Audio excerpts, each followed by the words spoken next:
आपने अपना काम शुरू किया, अपना बिज़नेस शुरू किया और फिर उसको ज़ीरो से लेके ऊपर गए, तो इस रास्ते में क्या क्या मुश्किलात आई? सबसे अच्छे मेरे दोस्त थे ना काम की फील्ड में, वो मेरे दुश्मन बने। मैं उनके नीचे काम करता था, उनको सर्विस देता था। वो घर में सोए होते थे, मैं काम करता था। वो फिर कैचू करना चाहते हैं कि यार वो आ जाए, मतलब फैज़ान वापस। ईमानदारी और हक हलाली से गार्डन पर एक ओनर बैठा हुआ है, वो आपका ज़रूर फैसला करे।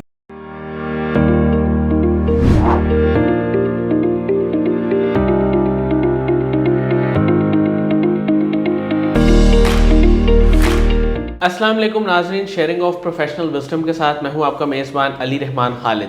नाज़रीन, जैसा कि आप जानते हैं, हम हमेशा ही ऐसे लोगों को आपके सामने लेके आते हैं जो हमारे स्लोगन यानी कि ज़िंदगी में रोशनी बनो और सोच बदलेगी तो पाकिस्तान बदलेगा, इसके साथ मैच करते हैं। आज जो गेस्ट हमारे साथ मौजूद हैं, इन्होंने अपना बिज़नेस स्टार्ट किया, लेकिन जब इन्होंने अपना बिज़नेस स्टार्ट किया था तब इनके पास इतने रिसोर्सेज, इतनी चीज़ें और जिसे कह लें कि इतने एसेट्स नहीं थे। लेकिन आज ये अल्हम्दुलिल्लाह बहुत कामयाबी से अपना बिज़नेस चला रहे हैं। ये सीईओ हैं ऑटो चैनल 1 के। हम इनसे जानेंगे कि इनकी जो कंपनी है वो क्या क्या कार मॉडिफिकेशन सर्विसेज दे रहा है और किस तरह से जो है वो लोगों की ज़िंदगी में एक यूनिक वैल्यू ऐड कर रहा है और उनको क्या क्या अच्छी सर्विसेज प्रोवाइड कर रहा है। और इनका जो ख़ास तौर पे काम है कि ये पुरानी गाड़ियों की मॉडिफिकेशन करते हैं। तो ये आइडिया इनके माइंड में कब और कैसे आया? क्योंकि जब मेरी इनसे गुफ्तगू हो रही थी तो इन्होंने बताया कि सबसे पहले इन्होंने इस चीज़ के बारे में सोचा और फिर उसके बाद ज़ाहिर है कि मार्केट में और भी कंपेटिटर्स आए जिन्होंने इस काम पे काम करना शुरू किया। अस्सलाम वालेकुम मलिक फैज़ान अली साहब, कैसे हैं आप? जी अल्हम्दुलिल्लाह जी, बेहतरीन है, शुक्र अल्हम्दुलिल्लाह। सर, मैं आगाज़ यहाँ से करूँगा कि आपने जब बिज़नेस करने का सोचा तो फिर ये ऑटोमोबाइल्स की तरफ किस तरह आए और कार मॉडिफिकेशन का आइडिया कहाँ से आया? सर ऐसे है कि स्ट्रगल के दिन थे हमारे, अल्हम्दुलिल्लाह स्ट्रगल की हमने और शुरू किया। जब घर से स्ट्रगल बंदा करता है ना तो किसी चीज़ का भी दिन बना लेना तो इंसान कामयाबी की तरफ ही जाता है। तो उसी चीज़ को हमने फोकस किया, पीछे से गार्ड नज़र आता था हमें और अल्हम्दुलिल्लाह के इस अदारे को बनाने में या चलाने में अकेला ऐसा फैज़ान नहीं है। हम 4 दोस्त थे, ज़ीरो से स्टार्ट किया, एक सड़क से हमने शुरू किया। करते करते बड़ी स्ट्रगल की, बड़ी मेहनत की उसको मोटिवेशन करने में और बहुत सी प्रॉब्लम और बड़ी स्ट्रगल और बहुत से लोग इस तरह का। हमने, लोग कहते हैं 24 घंटे काम किया, हमने 48 घंटे वर्कशॉप में काम किया और फिर इस कामयाबी को हमने इसे पकड़ा। अच्छा सर, शुरू में आप सिर्फ जो है वर्कशॉप से रिलेटेड एक्टिविटीज़ करते थे या शुरू से ही मॉडिफिकेशन का ज़हन था? नहीं, हम पहले किसी दुकान के बाहर बैठ के ना फिटिंग का काम करते थे, गाड़ियों को फिटिंग करते थे। मतलब कोई भी कस्टमर पार्ट्स खरीदता था तो उसको हम फिटिंग करते थे, रात को अपनी लेबर लेते थे। तो उसी से मतलब छोटा छोटा करते, मतलब मैं, कोई भी बंदा ऐसे नहीं बताएगा। मड फ्लैप से हमने लोगों ने शुरू किया था, गाड़ी का मड फ्लैप लगाना। तो मड फ्लैप से शुरू किया और अल्हम्दुलिल्लाह जैसे इंसान कहता है कि सीढ़ियाँ चढ़ी, मड फ्लैप से हम एयर प्रेसों पे आए, एयर प्रेसों से centre console, security system, power window. उसको देखते देखते हमने कहा क्यों ना कि यार कि पुरानी गाड़ियाँ भी यार नहीं होनी चाहिए, क्योंकि नई गाड़ियों की हमारे पाकिस्तान में भजन प्राइस बहुत बढ़ चुकी है। तो उसी चीज़ को हमने मद्देनज़र रख के हमने कहा यार एक इंडस्ट्री बन सकती है हमारे मुल्क में और इस सब चीज़ को हम आगे लेके जा सकते हैं। और जब हम चारों दोस्तों ने बैठ के मीटिंग की इसके ऊपर तो फिर हमने एक अदारा बना लिया। अल्हम्दुलिल्लाह आज लोग, कई लोग इस तरह का काम करके कमा रहे हैं पाकिस्तान में। सर, आम तौर पे जो लेबर वर्क शुरू करते हैं उनको हमने देखा है कि वो कई कई सालों तक वही काम करते रहते हैं, ये सोचते नहीं कि हम आगे क्या करें। तो ये सोच आपके जहन में क्यों आती थी बार बार कि कुछ और करें, कुछ अपना करें या इसको और डेवलप करें?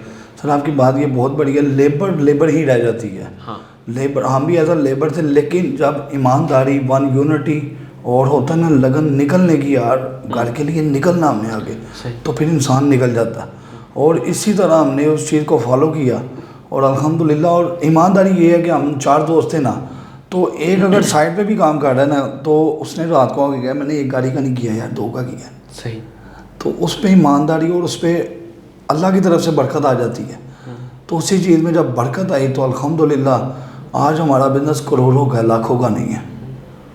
तो सर, आप क्या समझते हैं कि जो इस फील्ड में आना चाहते हैं यानी मॉडिफिकेशन का, आजकल तो ऑनलाइन भी काफ़ी काम चल रहा है और कई कंपनीज इस पर काम कर रही हैं, तो जो आना चाहते हैं क्या अभी इसमें मज़ीद लोग आ सकते हैं या अब काफ़ी लोग आ चुके हुए हैं? नहीं, बहुत स्पेस है अभी तो सर। स्पेस है। इसमें 2 मैं कैटेगरी बता देता हूँ। एक तो ऑनलाइन डिपार्टमेंट है ऑनलाइन आपको मेहनत मांगता है, दिन रात मेहनत करनी है आपने, तो फिर आप दुनिया को नज़र आते हो। कुछ सच्ची चीज़ दिखानी है, फेक तो कई चीज़ें सोशल मीडिया पे चल रही हैं, झूठ ज़्यादा है। आप सॉलिड हो, हमें लोग ऐसे भी कॉल करते हैं यूके से कि यार आपका दारा में हम पहले विज़िट करेंगे फिर करोड़ों की गाड़ी देंगे हम। तो हम कहते हैं यार ज़रूर करें, और फिर इतना बिलीव करते हैं कि गाड़ी दे जाते हैं, पेमेंटें आती हैं, गाड़ी तैयार होती हैं, यूके से आते हैं, अपनी गाड़ी रिसीव करते हैं और उनको खुशी होती है कि यार पाकिस्तान में भी ईमानदार लोग काम कर रहे हैं। और दूसरी बात कर लेते हैं लेबर की। जो लेबर है ना, लेबर एक दिन का कमाती है, 3 दिन खाती है, चौथे दिन आगे यही कहती है भाईजान मेरे घर से बच्चे मर गए भूखे, वो उधर के उधर ही रह जाएंगे भाईजान, वो तरक्की नहीं कर सकते। सही। अच्छा सर, इस वक्त जो आपका ये इदारा है ऑटो चैनल 1, ये क्या क्या काम कर रहा है, मतलब कौन कौन सी सर्विसेज दे रहा है? गाड़ियों को सर हम प्राडो को, लैंड क्रूज़र को, वीगो को कर रहे हैं अल्हम्दुलिल्लाह। और जो प्रोजेक्ट है ना हमारे पास अल्हम्दुलिल्लाह 2024 तक हमारे पास एडवांस बुकिंग लग चुकी है।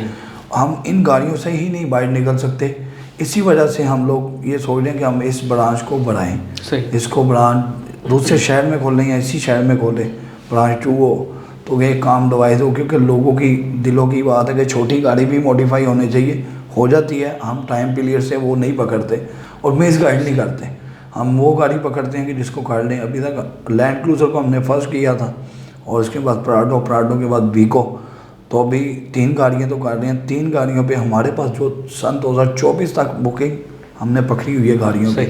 और अभी छोटी गाड़ियों के लिए प्लान यही था कि हम ब्रांच 2 खोलें इस्लामाबाद, कराची, और ज़रा पार्टनरशिप में भी लोग भी ज़रा अपना ब्रांचें बनाते हैं। फॉर फ्यूचर हमारा प्लान यही है कि 4 बंदे 4 ब्रांचें बनाएंगे। सर, छोटी गाड़ियों को जो बहुत ज़्यादा वो मॉडिफाई करवाते हैं, उसकी चीज़ें ऑटोमेटिक करवाते हैं और वो स्टीयरिंग को भी पावर स्टीयरिंग करवा लेते हैं, ये ठीक रहता है गाड़ी के लिए या नुकसान होता है? सर कुछ भी नुकसान नहीं है, अगर अच्छा कारीगर काम करे तो इंशाल्लाह चलता है लाइफ टाइम। अच्छा सर, आपने भी चैलेंजेस का जिक्र किया कि बहुत मुश्किलात भी आती हैं, ख़ास तौर पे लेबर के हवाले से। इसके अलावा जब आपने अपना काम शुरू किया, अपना बिज़नेस शुरू किया और फिर उसको ज़ीरो से लेके ऊपर गए, तो इस रास्ते में क्या क्या मुश्किलात देखी? जो सबसे अच्छे मेरे दोस्त थे ना काम की फील्ड में, वो मेरे दुश्मन बन गए। अच्छा। क्योंकि मैं उनके नीचे काम करता था, उनको सर्विस देता था, वो घर में सोए होते थे, मैं काम करता था वहाँ, वो उनके लिए वो बंदा नहीं रहा। तो अब उन्हें टेंशन है, तो वो फिर कैचअप करना चाहते हैं कि यार वो आ जाए, मतलब फैज़ान वापस। तो नहीं यार, हर बंदे का तरक्की है। मेरे पास भी बंदे काम करते हैं, मैं कहता हूँ यार 100% दो तरक्की, अगर मैं भी नहीं ना तुझे दे सकता तो अल्लाह की ज़ात देख रही है, तो ईमानदारी से और अच्छा कर रहा है ना, तुझे उधर से मिलेगी। और मेरा बिलीव ये है कि आप कहीं पे भी काम करें, कहीं भी जॉब करें, और आप ईमानदारी और हक हलाली से करें ना, आपका ऑनर अगर नहीं भी आपसे सिंसियर है तो ऊपर एक ऑनर बैठा हुआ है, वो आपका ज़रूर फैसला करेगा। बहुत खूबसूरत, बहुत खूबसूरत। अच्छा, मुझे ये बताइएगा कि अब ये जो गाड़ियों की आप मॉडिफिकेशन करते हैं, इसकी कीमत मतलब राउंड अबाउट क्या होती है? क्या बहुत ज़्यादा पैसे चार्ज करते हैं या नॉर्मल होते हैं? मैं आपको बता देता हूँ कि जो नया लैंड क्रूज़र हमारे पाकिस्तान में लॉन्च हुआ है ना, अभी तक कुछ गाड़ियाँ आई हैं, उस लैंड क्रूज़र की अगर जेन्युइन प्राइस देखी जाए जापान से इंपोर्ट करने पे, तो 12 से 14 करोड़ रुपया है। सही। अभी हमारे पास जो गाड़ी आती है 60 लाख रुपए की गाड़ी बंदा परचेज़ करता है, 60 से 65 लाख रुपया, हम 40 से 45 लाख रुपये उससे लेते हैं। तो गाड़ी 1 करोड़ रुपये में गाड़ी नज़र आती है, 12 से 14 करोड़ वाली रोड पे चलती हुई। सही। और गांव में जाके वो ये जाके दिखाता है कि हमसे कई कस्टमर ऐसे भी आते हैं कि गाड़ी को नंबर प्लेट नहीं लगानी, मैंने प्लेटफॉर्म की नंबर प्लेटें लगा के लेके जानी है। ठीक है। तो जाके मैंने गांव में बताना मैंने नहीं ली है। सही, मैं समझ गया हूँ। अच्छा सर, जब आपने ये सारा काम शुरू किया, आपकी मोटिवेशन कौन थे? कौन सा ऐसा शख्स था जिसको देख के आप कहते थे कि यार ये इतनी मेहनत से काम कर रहा है तो मुझे भी करना चाहिए? मेरे वालिद साहब थे जिन्होंने हमें पाला है और बड़ी स्ट्रगल किया। मतलब मैं आपको पहले बता चुका हूँ, हम कोई बड़े घर से नहीं थे, बहुत नीचे से और बड़े मिडिल क्लास से हमने स्ट्रगल किया। मेरे वालिद, मैं ऑन कैमरा बताता हूँ, एक मिस्त्री थे, मतलब धूप में काम करते थे, मैं उनको देखता था कि यार मैंने कुछ करना है इनके लिए।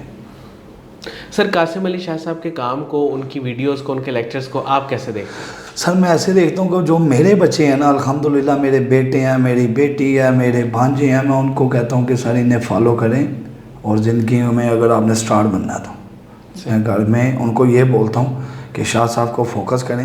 अगर आपने फॉर फ्यूचर प्लान में स्टार बनना है या फॉर फ्यूचर, सबसे बड़ा मिशन इंसान को होता है पैसे कमाना। अगर पाकिस्तान में रह के हमने पैसे कमाना है और हलाल कमाना है फिर शाह साहब को फोकस करें। सही, बहुत बहुत शुक्रिया मलिक फैज़ान अली साहब, आपने हमारे लिए वक्त निकाला। नाज़रीन, मुझे उम्मीद है कि इनकी गुफ्तगू से आपने बहुत कुछ सीखा होगा। ख़ास तौर पे इन्होंने बताया कि किस तरह ये कार मॉडिफिकेशन के हवाले से काम कर रहे हैं। इसके साथ ही इजाज़त दीजिए, अपना बहुत ही ख्याल रखिएगा। इंशाल्लाह दोबारा हाज़िर होंगे एक नए इंटरव्यू के साथ, तब तक के लिए अल्लाह हाफ़िज़।